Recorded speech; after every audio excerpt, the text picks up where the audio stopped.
ओम शांति।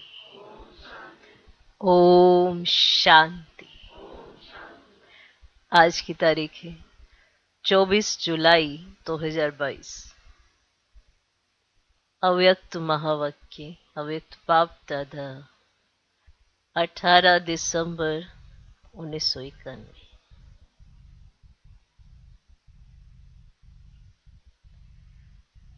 हर कर्म में ऑनेस्टी माना ईमानदारी। हर कर्म में ऑनेस्टी माना ईमानदारी का प्रयोग करना ही तपस्या है। बाबा तपस्या पे समझा रहे हैं। आप बहुत अच्छे नोट्स बना सकते हैं तपस्या पर। बाबा ने अव्यक्त मूल्यों में जितना भी पीछे बताया कि तपस्या क्या, तो आप बहुत अच्छे से बता सकते कि तपस्या क्या है। हर कर्म में ऑनेस्टी माना ईमानदारी का प्रयोग करना ही तपस्या है। अब ऐसे तो हम सभी कहते हैं हम बहुत ईमानदार हैं, है ना? है ना? ऑनेस्ट है ना? कोई अपने को ये टाइटल जरूर देगा, मैं बहुत ईमानदार हूँ। पर भगवान की नजर में हम ईमानदार हैं या नहीं है, वो देखना है। अपने आप को तो हर कोई ईमानदारी कहता है। कौन सी ऑनेस्टी? जो तपस्या कहलाती है। तो हर कर्म में ऑनेस्टी माना ईमानदारी का प्रयोग करना ही तपस्या है। आज बाप दादा चारों ओर के सर्व तपस्वी कुमार और तपस्वी कुमारियों में तपस्या की विशेष निशानी देख रहे हैं।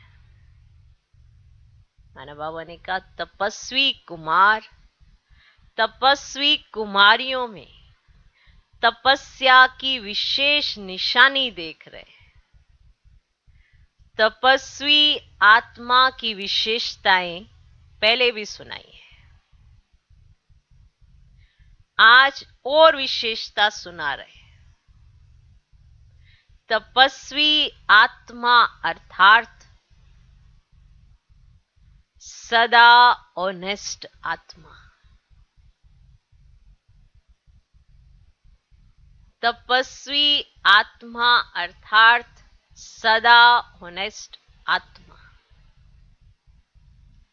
ऑनेस्ट अर्थात वफादार और ईमानदार। वफादार भी होगा और ईमानदार। ऑनेस्ट अर्थात वफादार और ईमानदार। श्रीमत पर चलने के ऑनेस्ट अर्थात वफादार। श्रीमत पर चलने के ऑनेस्ट अर्थात वफादार। ऑनेस्ट आत्मा स्वतः ही हर कदम श्रीमत के इशारे पर मान उठाती है। स्वतः ही। यहां पे ये बात पर ध्यान देना कि ऑनेस्ट आत्मा स्वतः ही हर कदम श्रीमत के इशारे पर मान उठाती है। उनका हर कदम ऑटोमेटिक श्रीमत के इशारे पर ही होता है।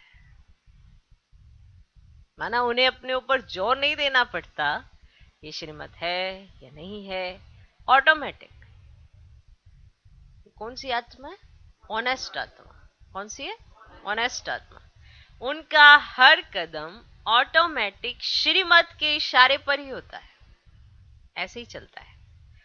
जैसे साइंस की शक्ति द्वारा कई चीजें इशारे से ऑटोमेटिक चलती है, चलाना नहीं पड़ता। चाहे लाइट द्वारा, चाहे वाइब्रेशन द्वारा स्विच ऑन किया और चलता रहता है ना?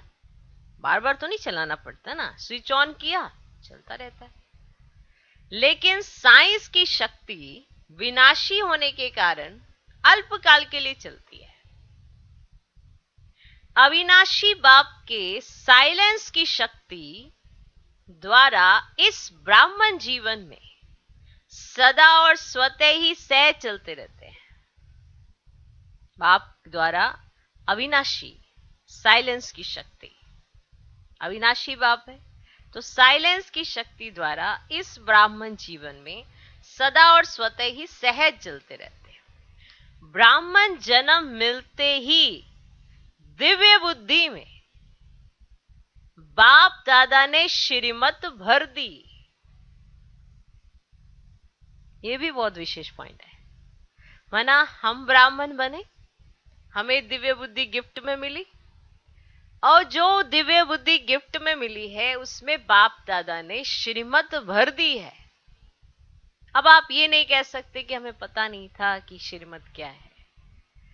दिव्य बुद्धि में बाप दादा ने श्रीमत भर कर दी है।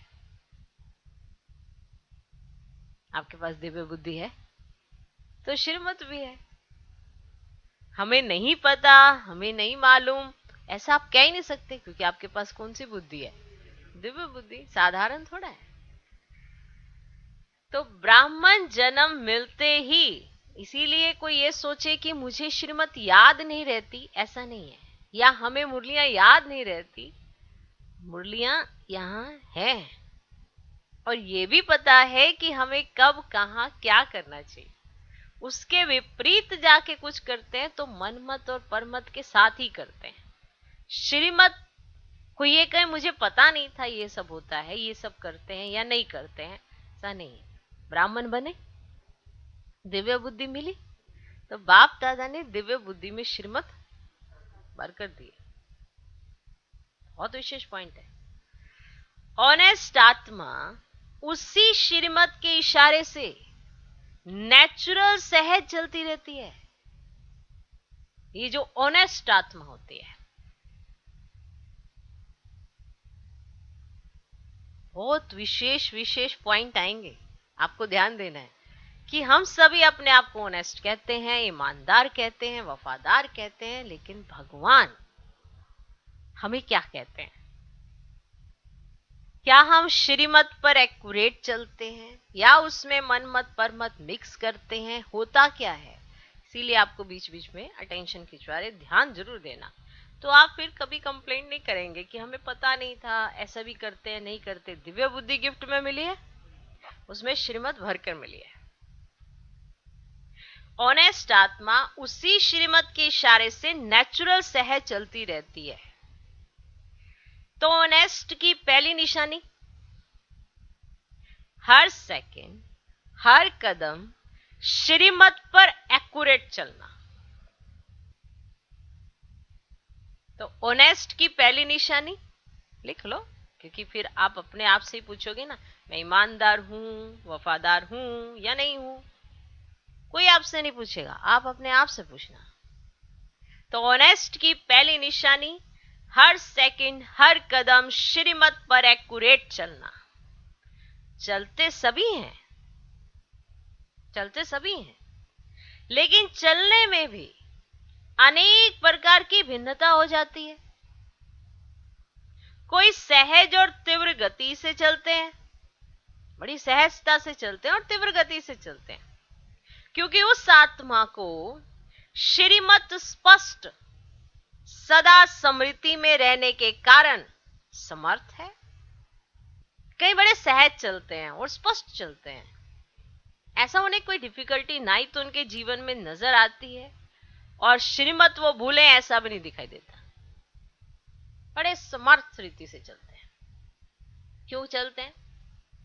बड़ा सहज और तीव्र गति से चलते हैं। क्यों चलते हैं? क्योंकि उस आत्मा को श्रीमत स्पष्ट सदा स्मृति में रहने के कारण समर्थ है। अब यह है नंबर 1 ऑनेस्टी। यह है नंबर 1 ऑनेस्टी। नंबर 1 आत्मा को सोचना नहीं पड़ता। यह विशेष पॉइंट है कि यह श्रीमत है ये नहीं। जो नंबर 1 आत्मा होती है, माना जो नेस्ट आत्मा होती है, उसको यह सोचना नहीं पड़ता कि यह श्रीमत है या नहीं,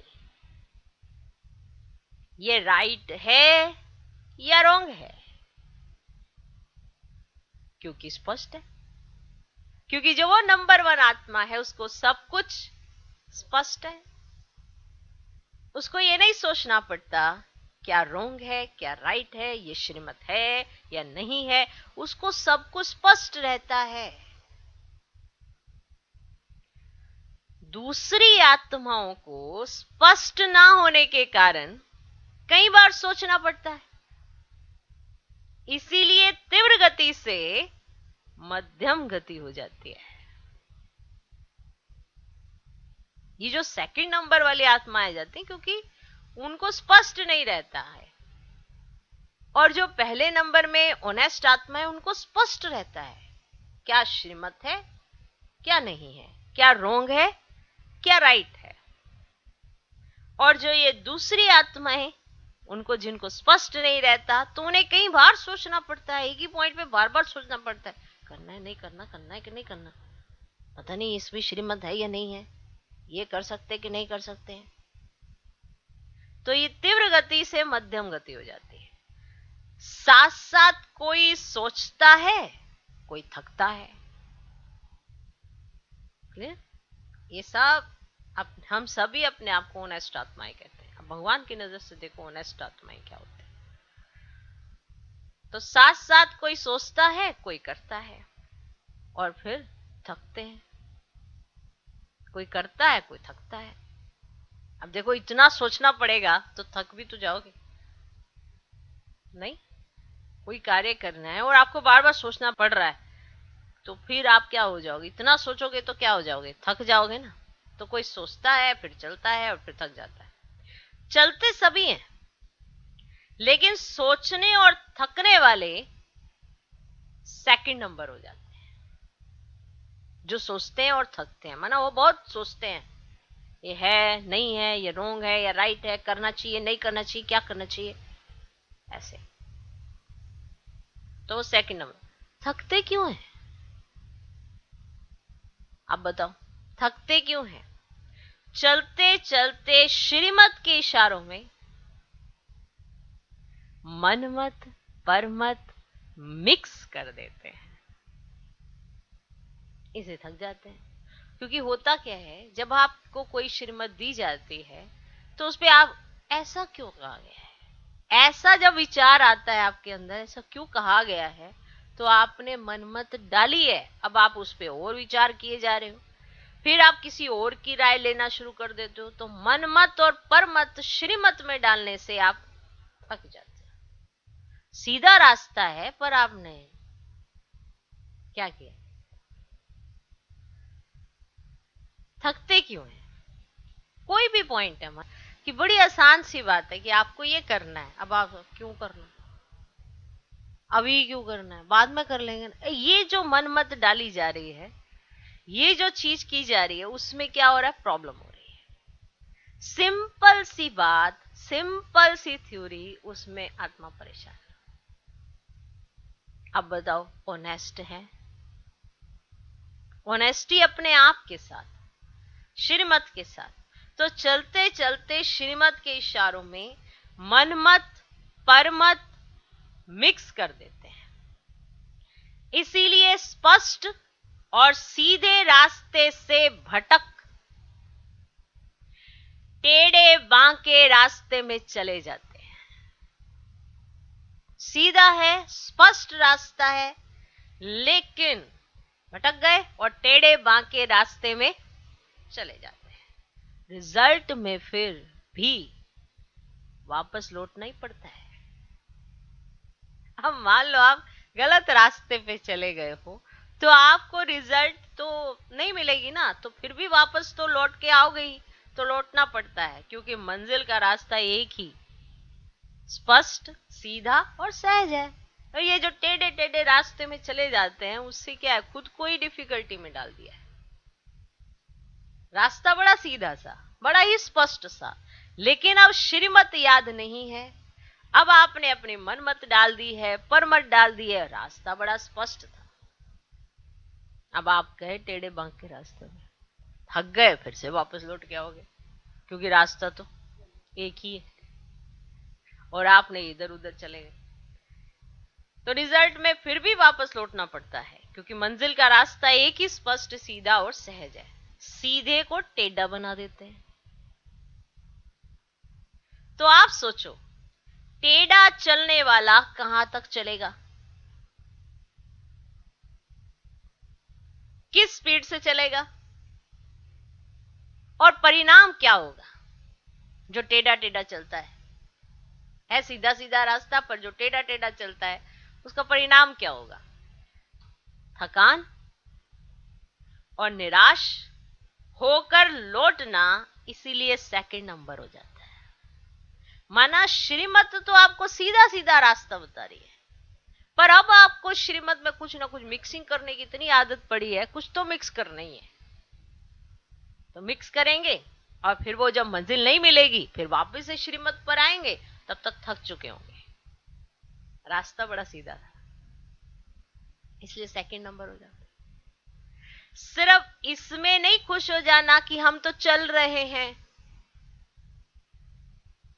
लेकिन अपनी चाल और गति दोनों को चेक करो।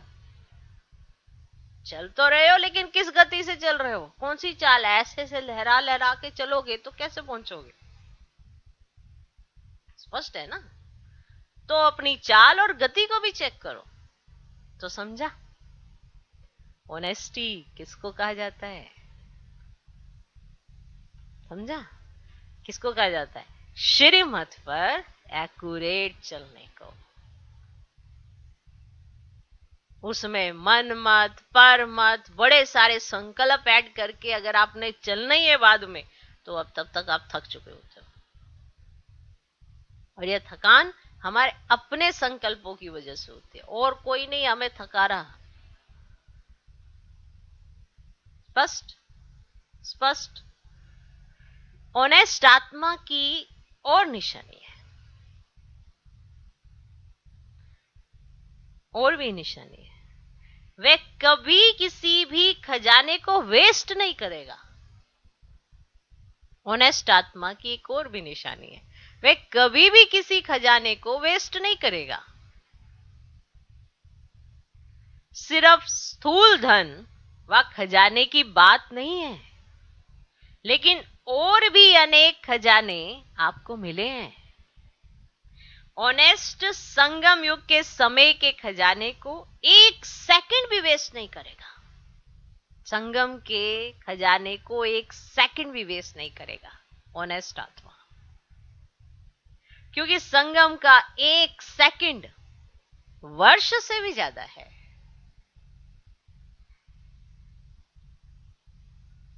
जैसे गरीब आत्मा का स्थूल धन 8 आना 800 के बराबर है। नहीं, आप कहेंगे 8 आने क्या है, लेकिन वो गरीब है, तो उसके लिए तो 8 आना ही 800 के बराबर है। क्योंकि 8 आने में सच्चे दिल की भावना 800 से ज्यादा है। क्योंकि वो जो 8 आने हैं ना ऑनेस्ट आत्मा के, वो जो गरीब आत्मा के, माना जिसने ईमानदारी से वो कमाया है जो 8 आना, उसके लिए बहुत है भाई, तो 800 से भी ज्यादा है। ऐसे संगम युग का समय एक सेकंड इतना बड़ा है, क्योंकि एक सेकंड में पद्मों जितना जमा होता है। सेकंड गवाया अर्थात पद्मों जितनी कमाई का समय गवाया। क्योंकि एक सेकंड में पद्मों की कमाई होती है, तो अगर जिसने एक सेकंड गवा दिया तो पद्मों जितनी कमाई का समय गवा दिया। ऐसे ही संकल्प का खजाना, ज्ञान धन का खजाना, सर्व शक्तियों सर्व गुणों का खजाना वेस्ट नहीं करेगा। कौन? ऑनेस्ट आत्मा। अगर सर्व शक्तियों सर्व गुणों व ज्ञान को स्व प्रति व सेवा प्रति काम में नहीं लगाया, तो इसको भी वेस्ट कहा जाता है। दाता ने दिया और लेने वाले ने धारण नहीं किया, तो वेस्ट हुआ ना। जो ऑनेस्ट होता है वह सिर्फ धन को प्राप्त कर रख नहीं देता। ऑनेस्ट की निशानी है खजाने को बढ़ाना। और बढ़ाने का साधन ही है कार्य में लगाना। अब आपके पास कोई धन है, अब आप उसको कैसे बढ़ाओगे? ऐसे तो है नहीं कि 10 रुपए गाड़ोगे और 20 रुपए निकल आएंगे, या उस 10 रुपए को कमा के माना उससे कुछ करोगे तो 1000 बनाओगे। कुछ तो ऐसा करोगे ना, कमाई का साधन बनाओगे, कुछ तो करोगे। ऐसे थोड़ा मिट्टी में मिट्टी खोदी और 10 रुपए, और आप सोच रहे हो बस मैं 6 महीने के बाद देखना 1000 रुपए निकलेंगे इसमें से। ऐसे थोड़ा निकल जाएंगे। तो बढ़ाने का साधन ही है कार्य में लगाना। अब आपको बाबा ने कहा कि बड़े सारे खजाने हैं, समय का, संकल्प का, गुणों का, शक्तियों का, सारे ज्ञान के खजाने सारे आपके पास है। अच्छा बाबा, वाह वाह, मेरे पास सारे खजाने। रोज बोल रहे हैं मैं ज्ञान का खजाना मेरे पास, यूज तो करो। सारे दिन में तो हम माना मूर्ख बन के घूमते रहते हैं, ज्ञान है तो यूज करने के लिए है। और सारे दिन में मूर्ख बन के कोई भी मूर्ख बना जाए और कहेंगे ये ज्ञानी आत्मा है। और जब कभी गुण दिखाने की या शक्तियों का इस्तेमाल करके किसी परिस्थिति को जीतने की बात आए तो वहां क्या करे क्या करे क्या करे ऐसे ऐसे करने लगे, तो कौन कहाँ है खजाने? फिर लॉकर में। मान लो आपके पास धन है तो आपने मार्केट से कोई चीज लेकर आनी है, आजकल सीजन है आम का, आम लेके आने हैं आपने, तो धन लेकर जाओगे या वहां जाके कहोगे आम दे दो भैया? धन तो दोगे ना, तभी आम लोगे। तो जो अगर आपके पास है तो आप दोगे और आम खा लोगे। तो अगर आपके पास इतने सारे खजाने हैं ज्ञान का, गुणों का, शक्तियों का, समय का, संकल्प का, तो इसे इस्तेमाल करो। और जब इन्हें इस्तेमाल करोगे फिर क्या होगा? बढ़ जाएंगे। तो कार्य में लगाना ही बढ़ाना है। ठीक है? नहीं मैं तो ज्ञानी हूं, बस ज्ञान सुनाया और कुछ नहीं, अपने जीवन में ना ज्ञान दिखा ना दूसरों को सुनाने का भी नहीं आया। क्योंकि अगर जीवन में नहीं होगा तो सुनाने जैसा भी नहीं रहेगा। एक आधी बार किसी ने जबरदस्ती सुनवा दिया होगा तो सुनवा दिया होगा, बाकी अगर जीवन में नहीं होता तो बोल भी नहीं पाते। और अगर जैसे ही जीवन में उतारते हैं तो शब्दों में भी बड़ा अच्छे रूप आ जाता है, क्योंकि अनुभव तो काम करते हैं ना। ओके, तो बढ़ाने का साधन ही है कार्य में लगाना। अगर ज्ञान धन को भी समय परमान सर्व आत्माओं के प्रति व स्व के उन्नति के प्रति यूज नहीं करते हो तो खजाना कभी भी बढ़ेगा नहीं। समझे? ऑनेस्ट मैनेजर या डायरेक्टर उसको ही कहा जाता है, मैनेजर डायरेक्टर उसको, ऑनेस्ट उसको ही कहा जाता है जो कोई भी कार्य में प्रॉफिट करके दिखाए। नहीं ये मैनेजर रखे हैं बताओ है, और जो इनके पास माल है वही लुटा दिया इन्होंने, प्रॉफिट हुआ नहीं, नुकसान हो गया, लॉस हो गया, तो क्या कहेंगे? ये कैसे मैनेजर है? कहेंगे नहीं हम ऑनेस्ट है, ये हमारी ऑनेस्टी है, पर हमारी ऑनेस्टी के चक्कर में आपका तो नुकसान हो गया है। तो वो कहेगा ऐसी कौन सी ऑनेस्टी है तुम्हारी, माना आपने यूज ही नहीं किया सही ढंग से। कार्य में लगाना पड़ेगा, बढ़ाना पड़ेगा, प्रॉफिट दिलाओगे तो कहेंगे कि हाँ भाई ऑनेस्ट है ये। ऑनेस्टी सुना ना, honesty is the best policy. तो अब समझ में आया?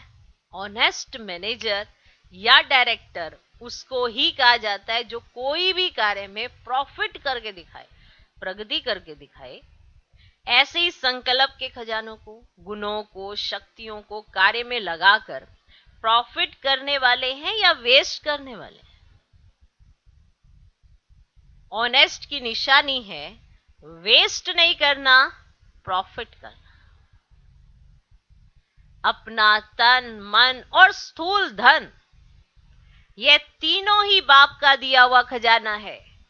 चाहे आप तन कहो, चाहे मन कहो, चाहे आपके पास जो स्थूल धन है वो भी बाबा का दिया हुआ है, वो बाप का खजाना है।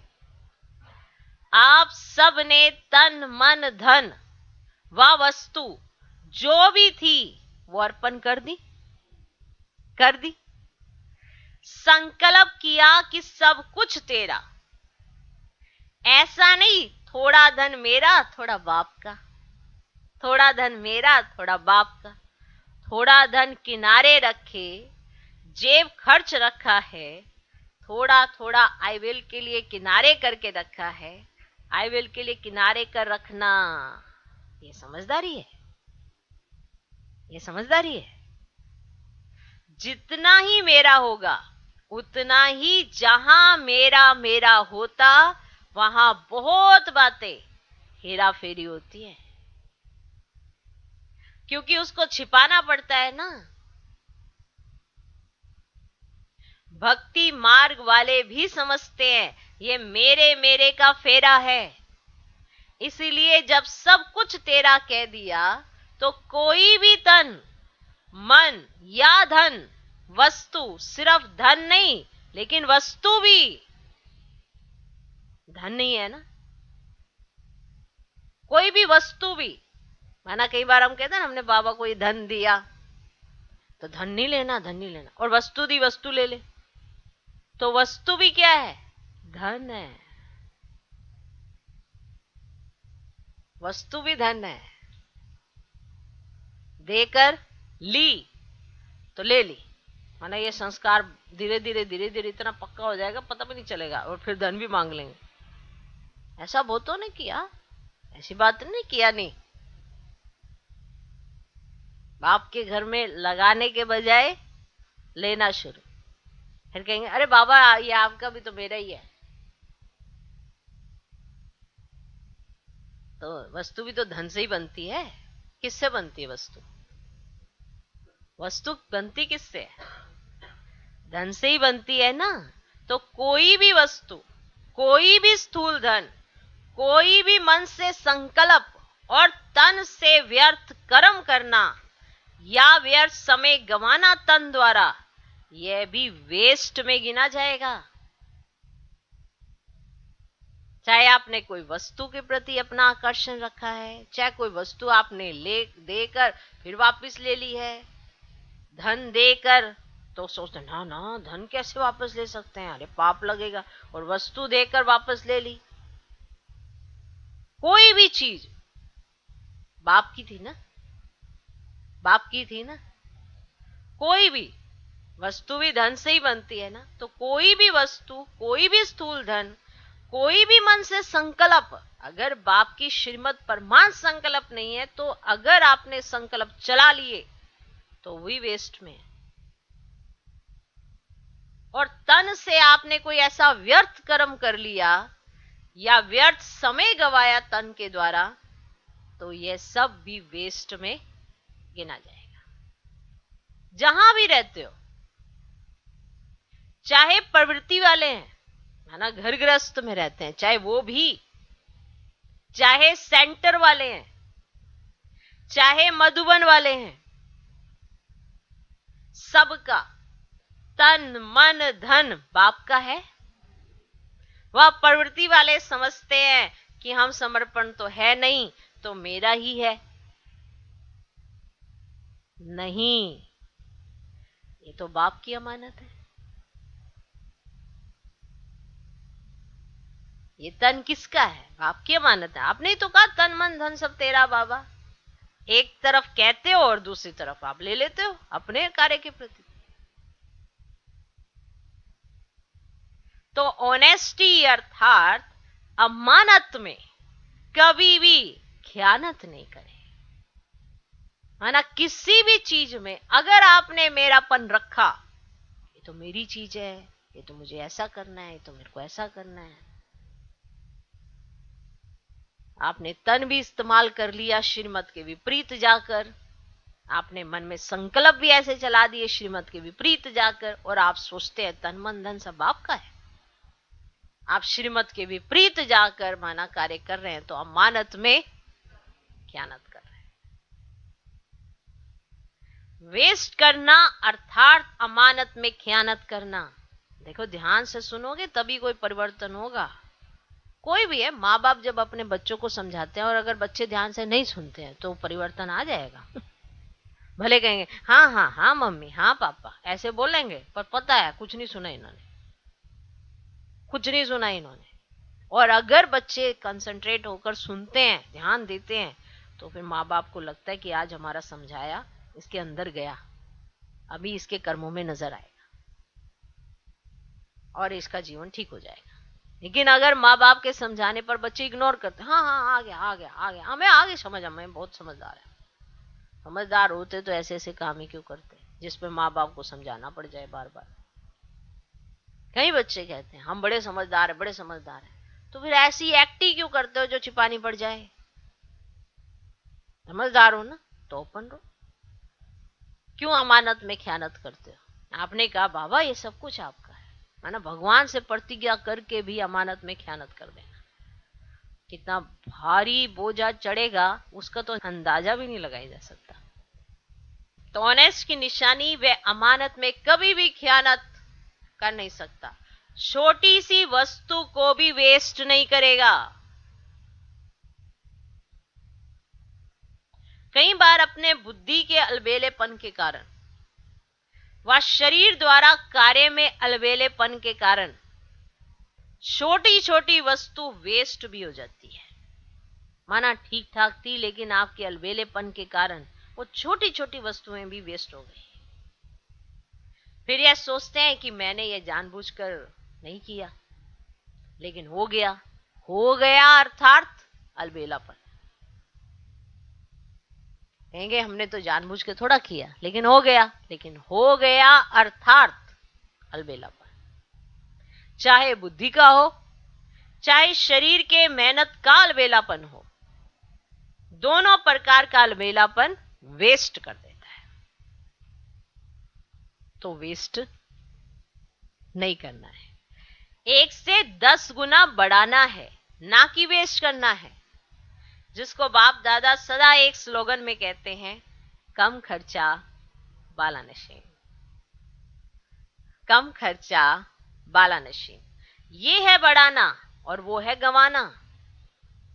ऑनेस्ट अर्थात तन मन और धन को सदा सफल करने वाला, ये भी लिख लो।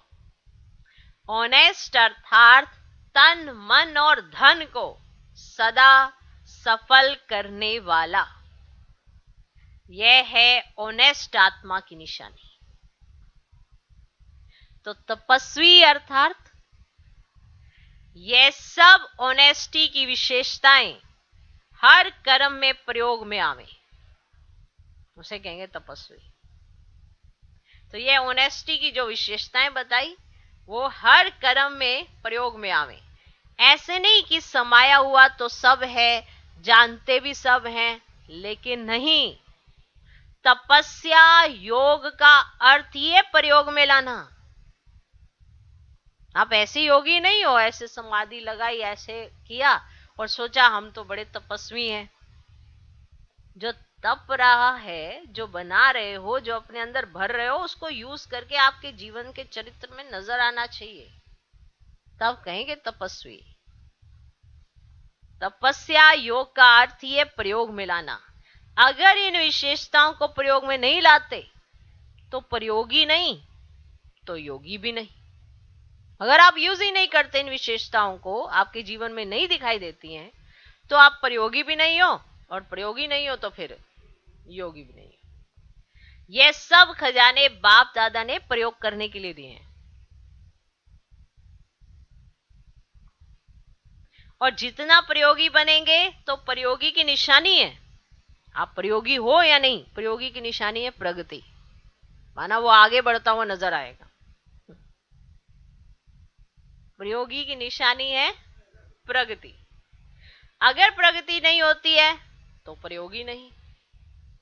कई आत्माएं ऐसे अपने अंदर समझती भी हैं कि ना आगे हम बढ़ रहे हैं ना पीछे हट रहे हैं, जैसे हैं वैसे ही हैं। माना 4 साल पहले भी हम जहां थे वही हैं, अभी भी देखो तो वही है, ना आगे हैं ना पीछे हैं, ना जैसे हैं वैसे ही हैं। कई आत्मा ऐसे समझती हैं। और कई ऐसे भी कहते हैं कि शुरू में बहुत अच्छे थे,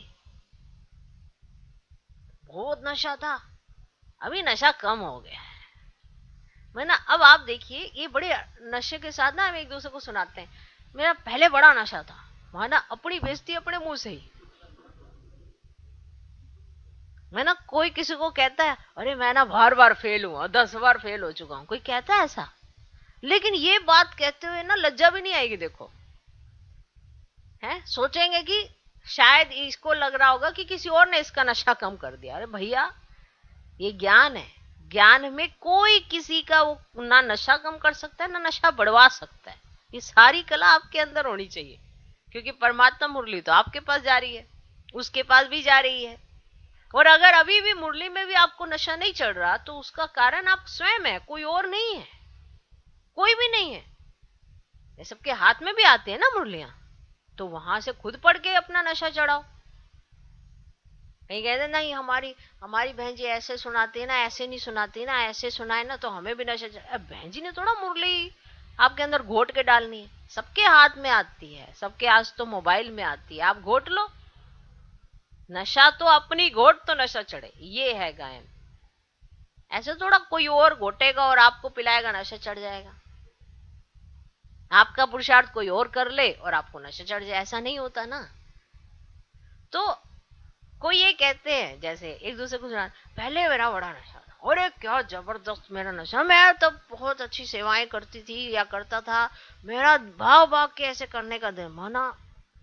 अब उसको जिसको बता रहे हो उसको पता चल रहा है कि तुम बार बार फेल हो रहे हो। अब ऐसे ही बोलो, अरे मैं ना 7वीं क्लास में ही 7 बार फेल हो गया। कोई ऐसे नशे से सुनाता है अपनी कहानी? कोई नहीं बताता मैं सारे उसमें कितनी बार फेल हुआ। और कोई भी कहते ग्रेजुएटेड, हाँ ग्रेजुएशन की हुई है, ठीक है, कोई नहीं पूछता कितने नंबर आए थे। और जब कर रहे होते हैं तो बड़ी मुसीबत होती है, फर्स्ट ईयर में कितने आए, सेकंड ईयर में कितने आए। और वो जब हो जाती है ग्रेजुएशन, कोई नहीं पूछता, अच्छा ग्रेजुएट है, चलो ठीक है, ओके, बस इतना ही काफी है। और लोग अपने जीवन दिए जा रहे हैं इसी चक्कर में। तो नशा हमारा कम हुआ है, उसका कारण कौन है? ये हमारी ऑनेस्टी जो कम हुई है। तो बाबा वही सुना रहे हैं। तो कई ऐसे भी कहते हैं कि शुरू में बहुत अच्छे थे, बहुत नशा था, अभी नशा कम हो गया है। तो प्रगति हुई या क्या हुआ? प्रगति हुई या क्या हुआ? कुछ तो मैंने गड़बड़ की, ये नहीं हमारा विचार चलता। हम सोचते हैं कि अरे अब तो यहां ऐसा हो गया, यहां वैसा हो गया। वो कोई कारण नहीं है। आपकी प्रगति नहीं हुई क्योंकि ऑनेस्टी आपकी खत्म हो रही है। उड़ती कला हुई या ठहरती कला हुई तो प्रयोगी बनो। ऑनेस्टी का अर्थ ही है प्रगति करने वाला प्रयोगी। ऐसे प्रयोगी बने हो या अंदर समा कर रखते हो कि खजाना अंदर ही रहे, अंदर ही रहे, यानी यूज करेंगे खत्म हो जाएगा, अंदर ही रहे। ऐसे ऑनेस्ट हो। जो ऑनेस्ट होता है उसके ऊपर बाप का, परिवार का, स्वतः ही दिल का प्यार और विश्वास होता है। ये भी लिख लो, है ना। उसे कमाना नहीं पड़ता, उसको मिलता है ये सब कुछ क्योंकि वो ऑनेस्ट है। ऑनेस्ट जो होता है उसके ऊपर बाप का, परिवार का, स्वतः ही दिल का प्यार और विश्वास होता है। दिल का प्यार और विश्वास होता है। किसका? बाप का और परिवार का। दिल का प्यार होता है और विश्वास होता है। विश्वास के कारण फुल अधिकार उसको दे देते हैं। लिख लो, ये सब आपके जीवन में काम आएगा। फिर नहीं प्रश्न उठाना मेरा नशा क्यों कम है, मैं आगे क्यों नहीं बढ़ रही, मैं पीछे क्यों नहीं आ रही। 2 कदम आगे 2 कदम पीछे वहीं खड़े। 2 दिन योग लगाया तो 2 कदम आगे, फिर अफसोस मनाया तो 2 कदम पीछे। बताओ कहां खड़े हैं? वहीं। माना 2 सीढ़ियां ऊपर चढ़ी, 2 सीढ़ियां नीचे चढ़ी, बताओ कहां खड़े हैं? वहीं खड़े हैं। आज बाबा बाबा करा तो बड़ा मजा आया। इतने में किसी ने आके कहा तो ये तुम्हारा संस्कार अच्छा नहीं। अभी बाबा बाबा हो रहे थे, वाह बाबा वाह बाबा, अभी किसी ने आके ऐसे पीन मारी, क्योंकि आप तो सिर्फ गुब्बारे की तरह हो, ऐसे स्ट्रांग नहीं हो कि हाँ भी उस चीज को चैलेंज की तरह ले, ऐसे नहीं है। बस आके जैसे हवा भरी, अब हवा हवा हवा ऐसे ऐसे करा तो हवा भरी, 2 सीढ़ियां ऊपर चढ़े। फिर किसी ने आके पिन मारी, तुम्हारे संस्कार ठीक नहीं है, थोड़ा ठीक कर लेना। ऐसे करके 2 सीढ़ियां पीछे आए, बताओ कहाँ खड़े? वहीं खड़े। तो ये प्यार, विश्वास, ये ऑनेस्टी से आता है। बाप का उस बच्चे पे और परिवार का भी उस आत्मा पे, तो ये ऑनेस्टी से होता है। तो विश्वास के कारण फिर अधिकार उसको दे देते हैं। ऑनेस्ट आत्मा को स्वतः ही बाप का व परिवार का प्यार अनुभव होगा। अब ये वाली पॉइंट भी नोट कर लो कि उसको स्वतः ही होगा। स्वतः मतलब समझते हो, एक नेचुरल प्रोसेस होता है जिसमें उसका एफर्ट्स नहीं लगते, उसको महसूस होता है मुझे प्यार मिल रहा है बाबा का, प्यार मिल रहा है परिवार का।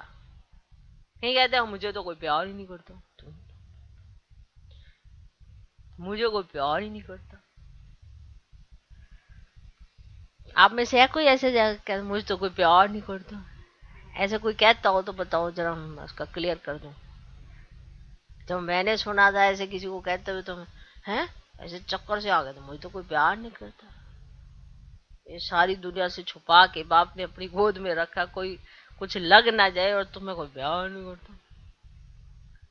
तुम्हें खरोच तक ना है उसके लिए माँ बाप पहले खड़े हुए, और तुम्हें कोई प्यार नहीं करता।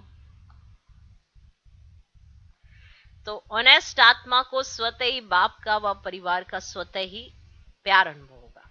बड़ों का, चाहे छोटों का, चाहे समान वालों का विश्वास पात्र अनुभव होगा। अब ये जो बाबा ने पहले निशानियां बताई हैं, अब उसकी प्राप्तियां सुन लो।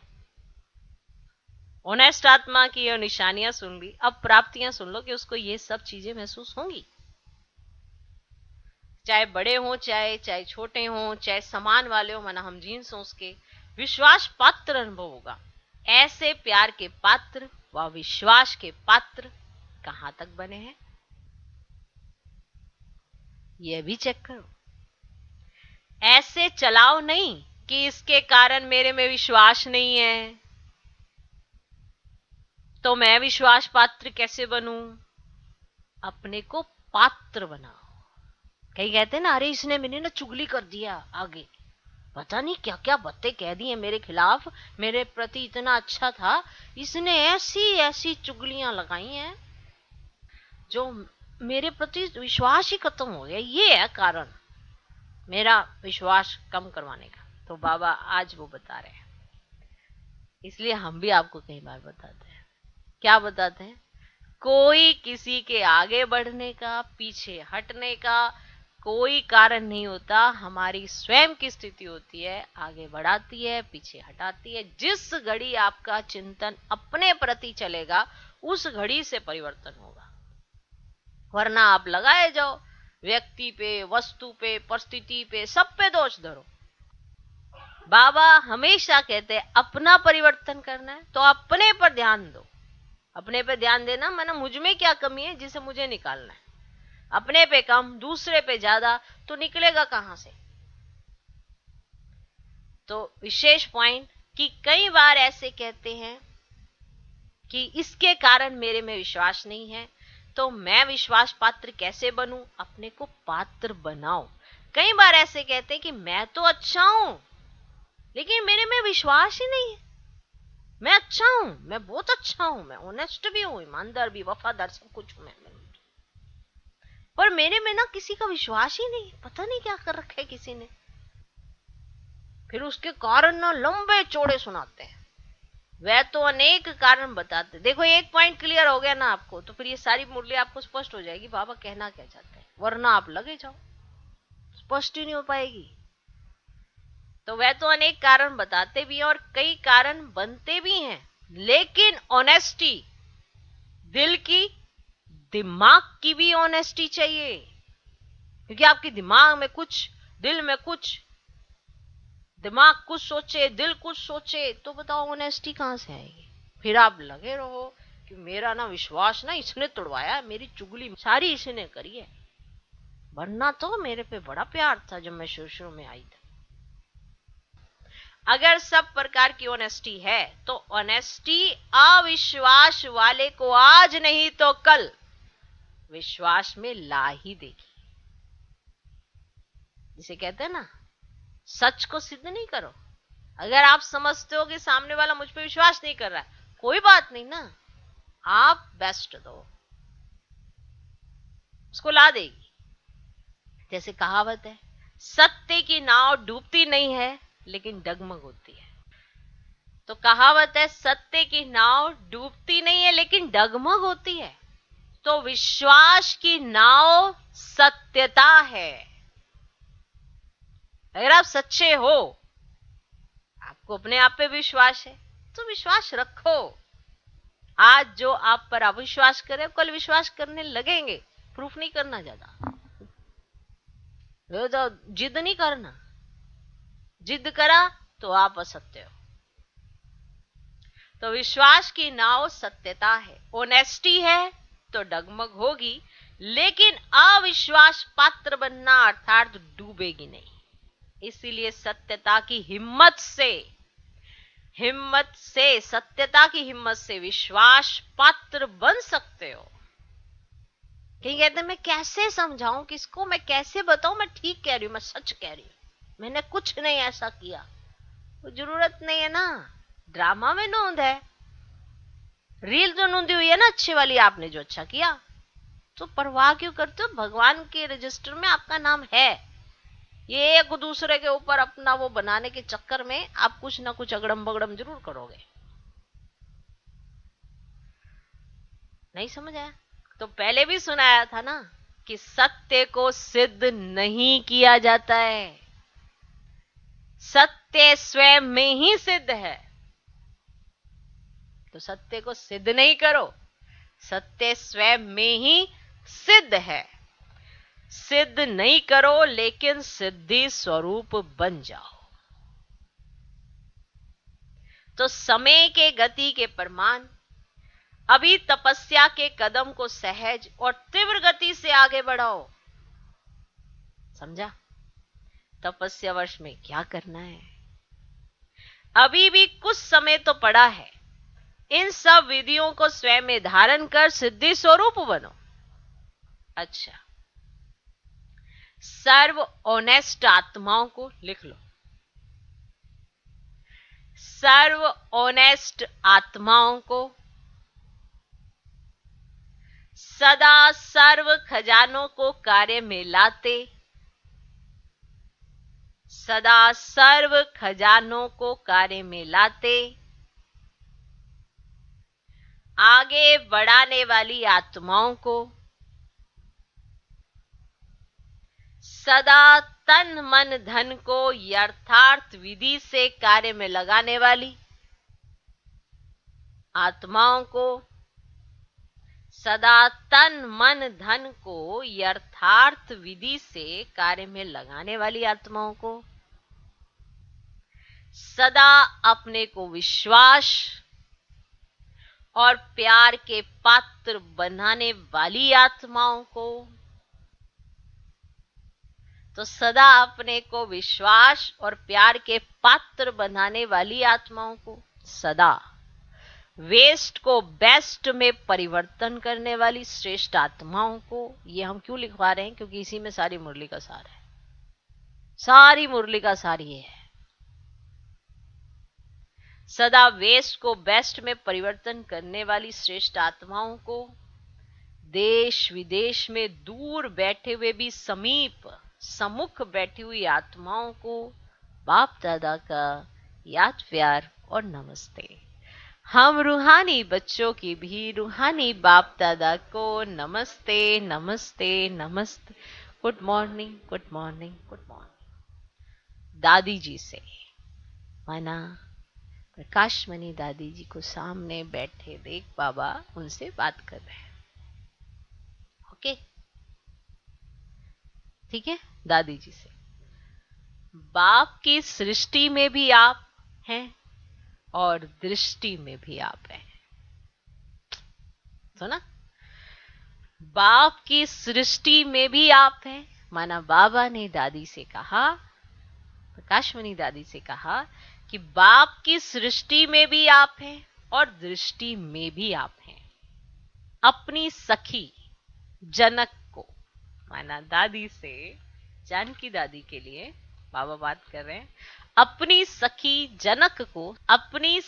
जनक को याद प्यार भेजो। यही कहना कि शरीर और सेवा दोनों को संभालने का बैलेंस रखे। अटेंशन रखना, क्योंकि आगे भी समय नाजुक आएगा। अटेंशन रखना, क्योंकि आगे भी समय नाजुक आएगा। शरीर नाजुक होते जाएंगे और सेवा अधिक होती जाएगी। अभी शरीर से बहुत काम लेना है। माना दादी से कहा जानकी दादी को ये संदेश भेजना, याद प्यार भेजना, ऐसे कहना उनको कि अभी शरीर से बहुत काम लेना है। 91 में कहा और दादी ने फिर काट बांधे, ठीक है ना। और फिर आपको पता ही है क्या हुआ। तो अभी शरीर से बहुत काम लेना है। अच्छा, ओम शांति। आज का वरदान, मेरे को समाप्त कर पुरानी दुनिया से मरने वाले, मेरे को समाप्त कर पुरानी दुनिया से मरने वाले निर्भय व ट्रस्टी भव। मेरे को समाप्त कर पुरानी दुनिया से मरने वाले निर्भय व ट्रस्टी भव। लोग मरने से डरते हैं और आप तो हो ही मरे हुए। नई दुनिया में जीते हो, पुरानी दुनिया से मरे हुए हो, तो मरे हुए को मरने से क्या डर। वे तो स्वतः निर्भय होंगे ना, होंगे ही ना। लेकिन यदि कोई भी मेरा मेरा होगा तो माया बिल्ली म्याऊं म्याऊं करेगी। लोगों को मरने का, चीजों का या परिवार का फिक्र होता है।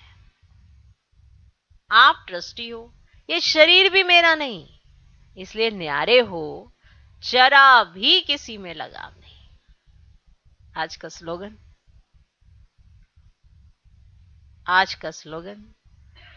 अपनी दिल को ऐसा विशाल बनाओ, अपनी दिल को ऐसा विशाल बनाओ जो स्वप्न में भी हद के संस्कारी मर्ज ना हो। अपनी दिल को ऐसा विशाल बनाओ जो स्वप्न में